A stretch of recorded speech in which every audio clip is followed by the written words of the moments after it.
Welcome, everyone. We are so happy that you're joining us. I am thrilled to introduce our special guest today, Tai Chi Master Violet Lee. Violet is a 12th generation Tai Chi inheritor and an award-winning journalist currently living in Las Vegas, Nevada. She is extremely passionate about promoting this healing art by writing and teaching to a global audience. Violet, as always, it is such a great pleasure to have you joining us today. Welcome. Thank you. Thank you so much, Sharon and the Shift Network, to have me back again. And I really enjoyed our previous interview. Wonderful.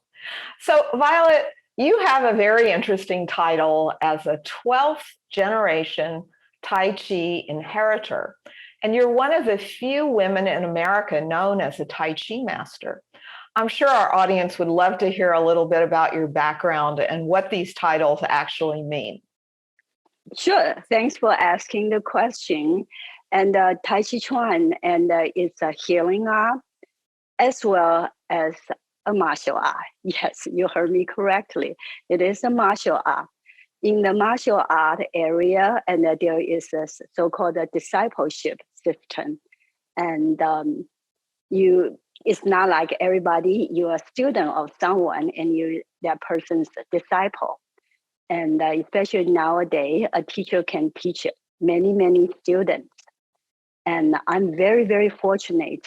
And I had the opportunity to study with Grandmaster Chen Zhenlei, who happened to be the best in the world today. And he is ranked the ninth dan by the Chinese Wushu Association. That means the highest level for his knowledge and skill.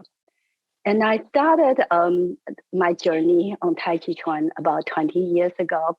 And first it was just, how should I say, I thought it was cool and was fun to play with it. And but little I know of Tai Chi Chuan actually is a healing art. It has incredible effect on people's health. And I really, really understand it is a martial art.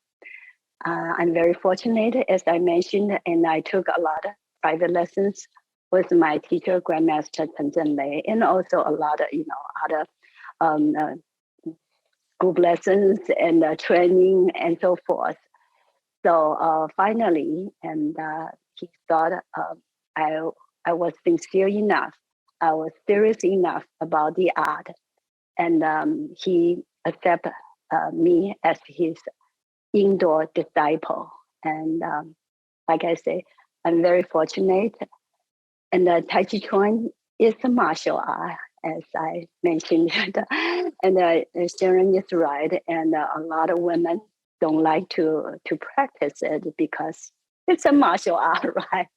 But for me, and I think it's just has incredibly richness. When we do martial art, it doesn't mean say we go out and do street fighting. And as a matter of fact, and someone asked me one time, said, "Do you ever have to use the martial art to protect yourself?" I said, "Luckily, no."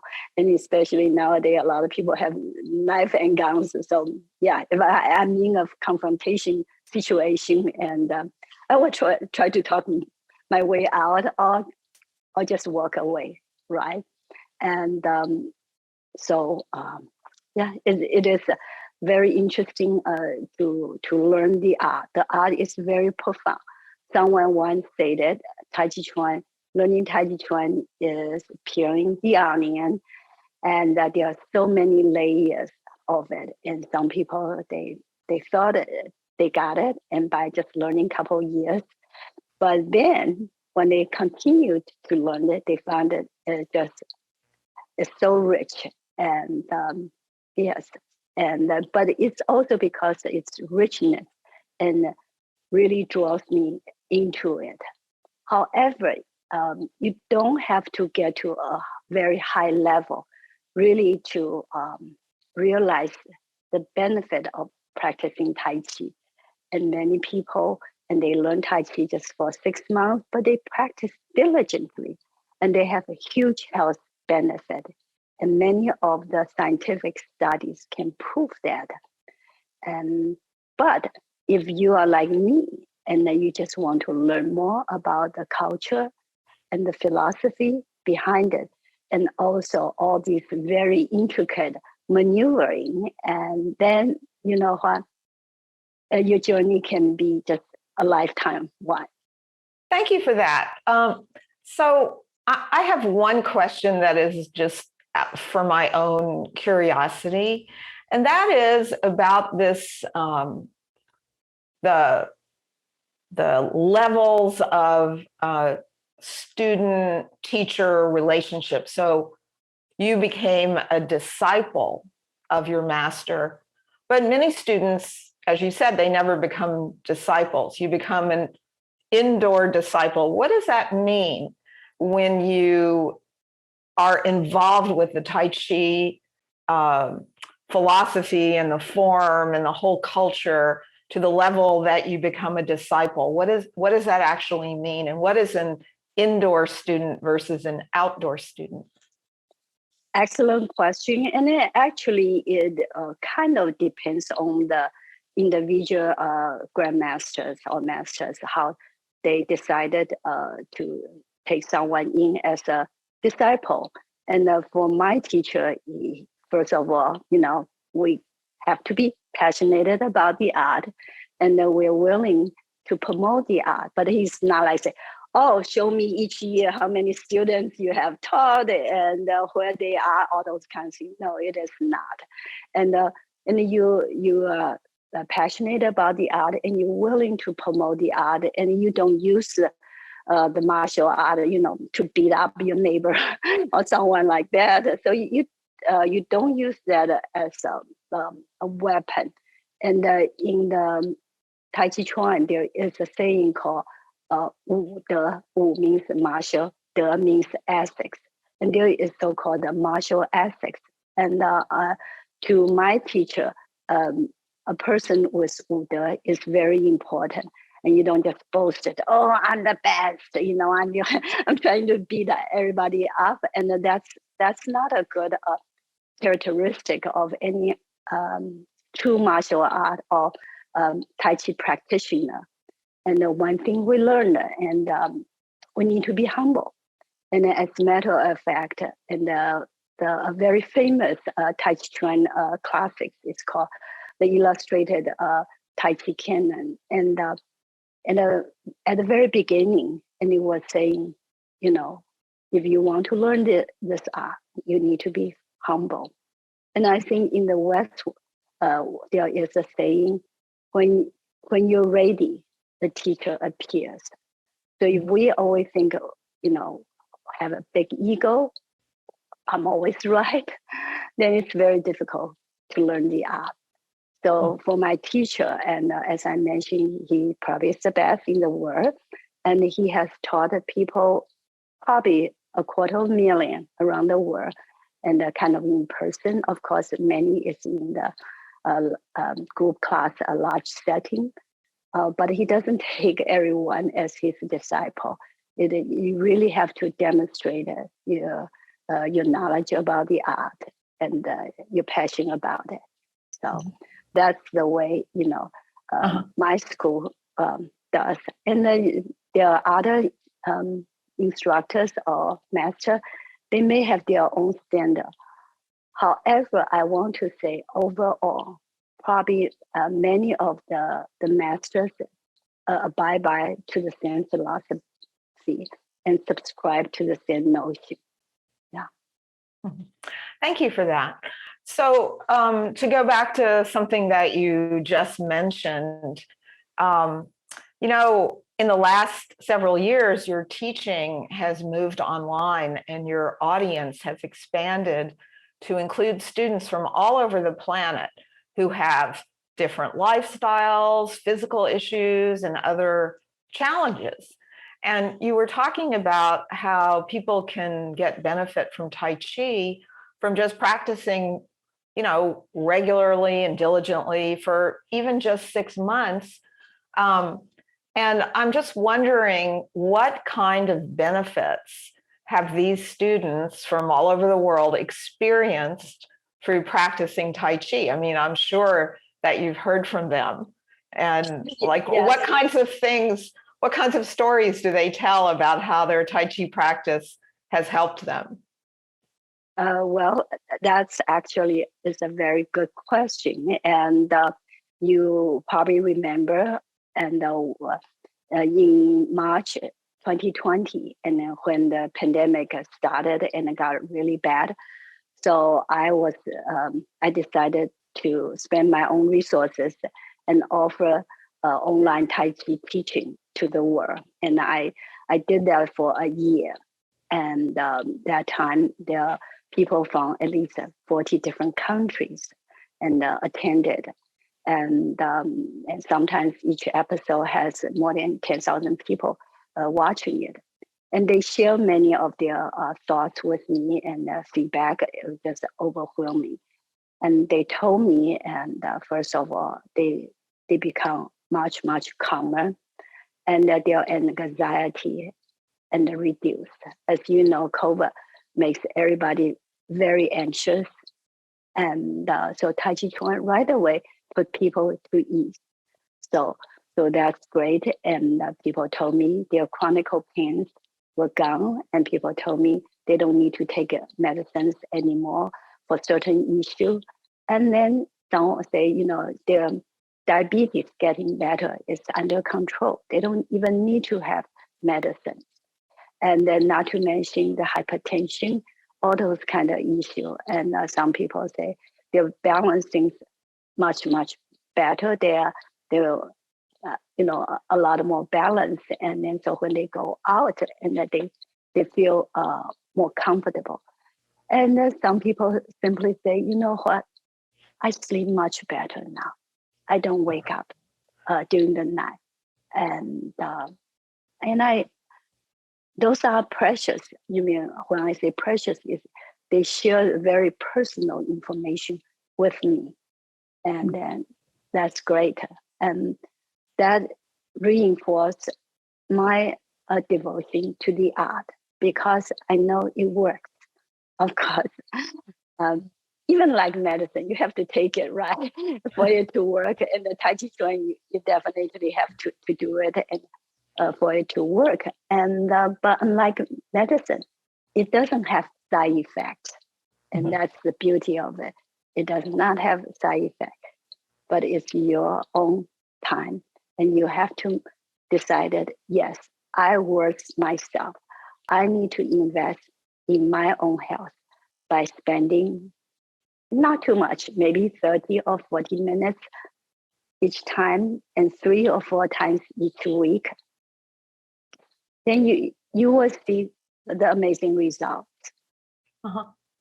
Yeah, thank you for that. Those of us who have been practitioners for a while, we're very hip to the fact that Tai Chi has really helped us in so many ways. But sometimes you forget, like what actually happens to people when they first start engaging Tai Chi practice. So I'm wondering, Violet, if you can share with our audience the relationship of energy cultivation to Tai Chi practice. Great. And actually, Tai Chi Chuan is a branch of Qigong. And I am so thrilled. And then I also, very grateful you've been hosting this Qigong Summit for a few years. And Qigong is energy work. And if you consider Qigong as a tree, and Tai Chi Chuan is a branch of it.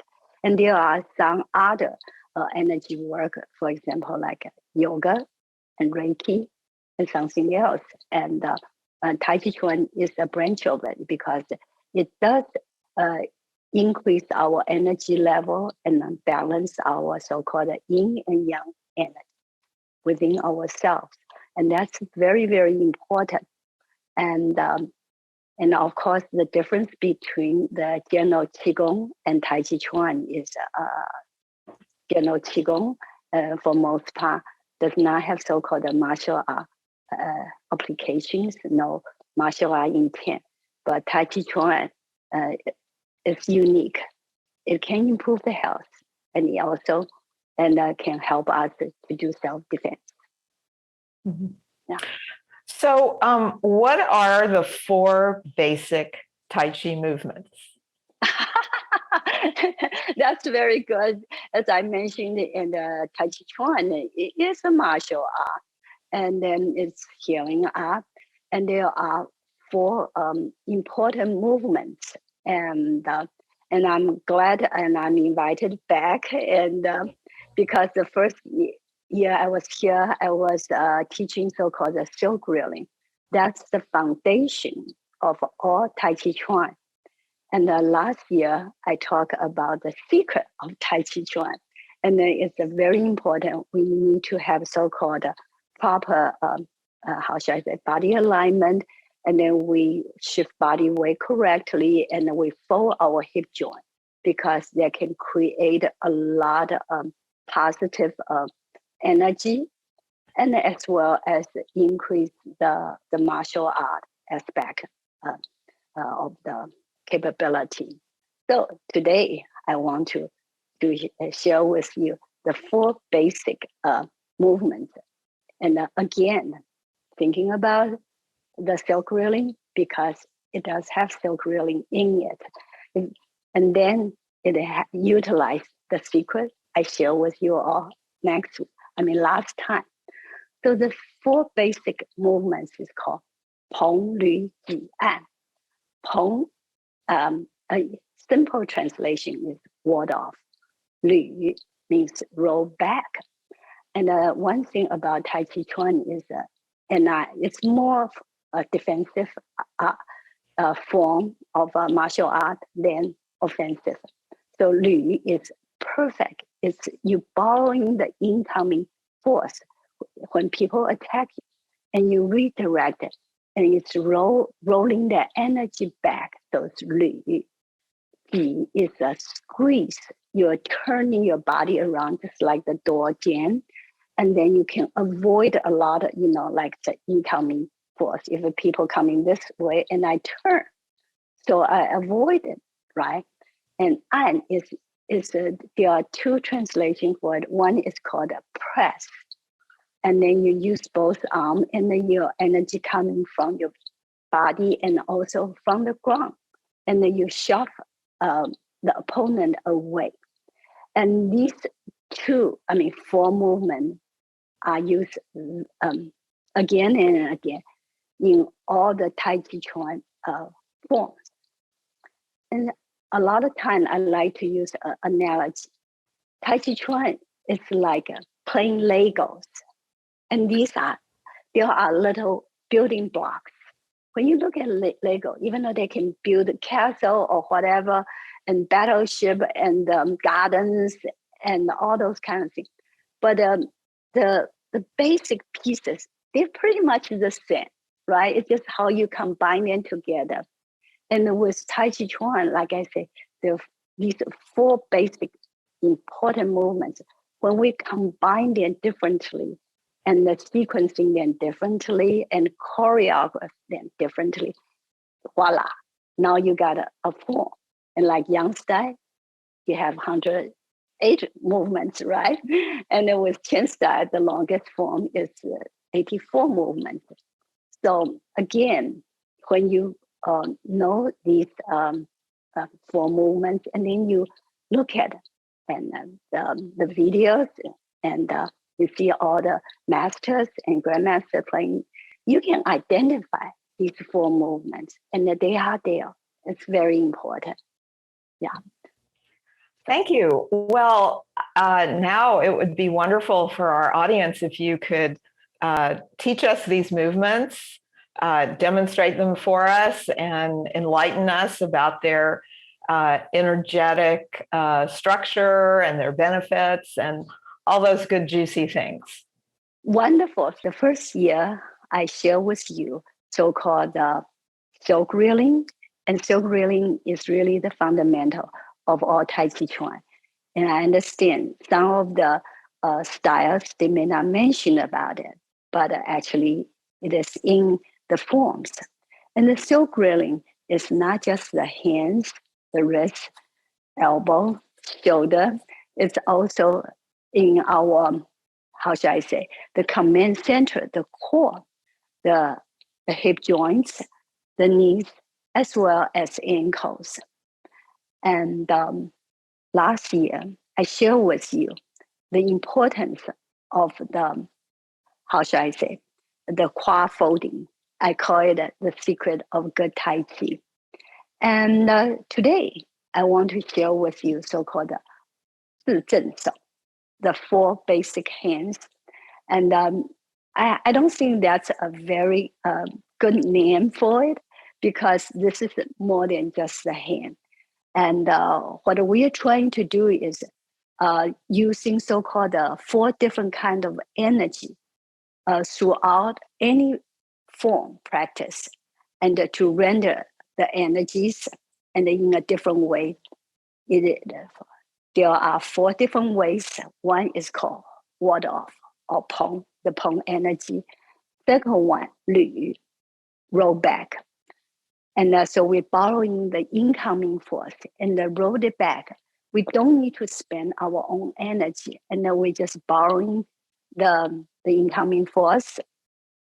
Ji is a very difficult concept. We will talk about that later. And the English translation is called squeeze. And last one is called an. And some people translate it into so-called press and sometimes shove. So, and let's do a little bit review of the silk grilling and good Tai Chi practice. Then we can talk about the four energy, because you can see it's all related. The first two really is the foundation for doing the form, okay, of the four energies. So first of all, open your legs wide as you can handle. And by the way, I mirror image you. So this is your right hand. This is your left, right? So I'm shift the weight to the right side. Fold the right hip joint and shift weight to left. Fold left and shift to right. This is so-called single arm silk grilling. Notice my fingers are twining, the wrists are twining, so are my shoulders and my elbow. Of course, right now I'm only doing one arm, so it's the one on the right side, on your right side, right? Good. Now change your arm, and then you probably notice my hip is also making the so-called figure 8 rotation. So are my knees and my ankles. And last year we talked about the secret of a good Tai Chi. And I mentioned about folding the hip joint, the important part of folding the hip joint. So even though we are kind of going right and left, but it's not a seesaw like this, okay? Even you see anybody doing Tai Chi, it was like this. And that's not good Tai Chi. In Tai Chi Chuan, we need to fold the hip joint. So that creates the figure 8. And that creates the twining energy or the silk reeling energy in the hip, okay? So now, without further ado, let's talk about the four energy. And it is difficult to tell people energy. What do you mean by that, right? So the introductory way is to using some of the standard movement. And then after practice for a while, then you can really feel that, okay? So the first one, the four energies or the four movements is called Pong. The English translation is ward off.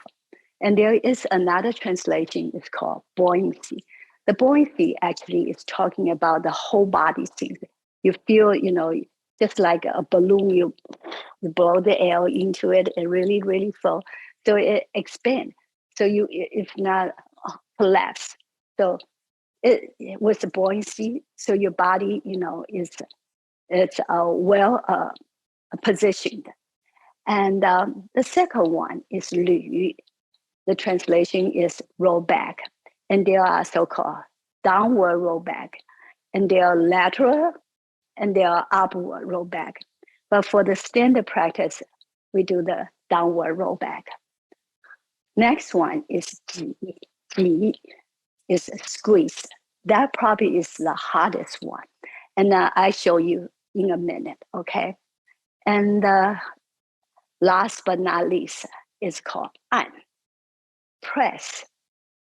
And some people like Dr. Yang Junmin call it a shove. And the standard practice, and we do downward, but there's also forward or upward. So, okay, let's go practice together. Remember, I mirror image you. So feet together and step your right foot to the side, hip width apart. And big step forward, turn your left toes out. Now both hands up about the shoulder height and shoulder width apart. You don't want hands too far apart, too close. Why? Because these two hands work in sync. And this is the best position, and they can work with each other well. And if you're too close, you also squeeze your chest, and that's not good. You collapse your shoulders. And it's too long, it's difficult to support each other, right? So it's about shoulder width apart at the shoulder height, okay? So now let's go do an upward roll back to start first and fold the hip joint, remember? Fold it and shift to the front and fold the front. This is a ward off, okay? So now you turn the hands. There's silk reeling, the hand twining, the front hand is twining, the back hand so-called reverse twining. And now bring both hands down to your left side and not to yourself, okay? If you're doing here, thinking if someone is attacking you, you borrowing that person's energy and bring it down. You don't have to use much of your own energy, just bring it down. But if you're so close to yourself, it's going to hit your leg, right? So by your knee away. Now, your right arm outside, your left arm inside, and both hands, look at it. They touching each other at the wrist, okay? So you want to shift and turn and fold the front hip joint. So this is called squeeze. As I mentioned, squeeze is a very difficult concept. Means you turn your body, your spine, like the door jamb. You turn like this way. And this way, if people cannot really get to you because you keep turning. Imagine you are in a crowd, very, very crowded. A lot of people, they want to work of people there. So it's difficult to get around, say, if you go to a rock concert, right? How do you get in? If you can go in like this way, you cut in instead of pushing your weight in, it will be much easier. So you want to kind of cutting in like this way. So this is the G, okay?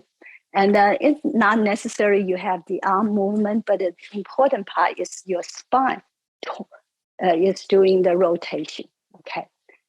And the next one, bring both hands about your, left shoulder by your left ear. And then you shift way and pressing down. Okay, again, you don't want to go down here to your own need. You're pushing away, okay? So imagine somebody is choking you, so you get your hands in between. their elbows, and you shove the person away. So yes, in practice, we do it slowly, but when we need it, we can do fast. Now let me demonstrate for you in sideways so you can see better. Again, feet together and then open, shoulder or hip width apart, one foot in the front and turn the back foot, toes open. So we first do a upward roll back, fold the hip joint and ward off, keep the back upright, turn the palms down, roll back. And now you fold the hip joint right and turn your body at the same time, shift the weight. Good. And now both hands by the shoulder, shift and on. Okay.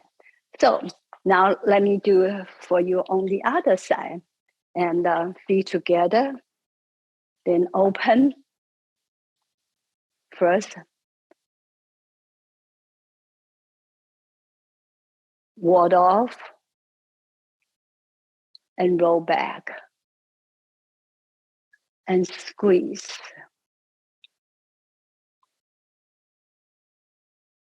And shove or press. So, and you can just keep practicing this. And let me just do on the other side, right? Ward off, roll back, squeeze, and shove. Ward off, roll back, squeeze, and shove. Well, I think that's about the time we have. And thank you very much. Thank you, Violet. That was really sweet. I really appreciated the description of borrowing the energy of the universe to move the body and to balance the yin and yang internally. So, do you have anything going on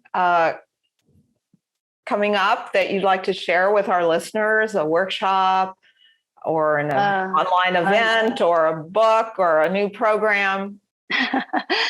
Thank you. Well, I have a website called violettaichi.com, and there are hundreds of great articles on there.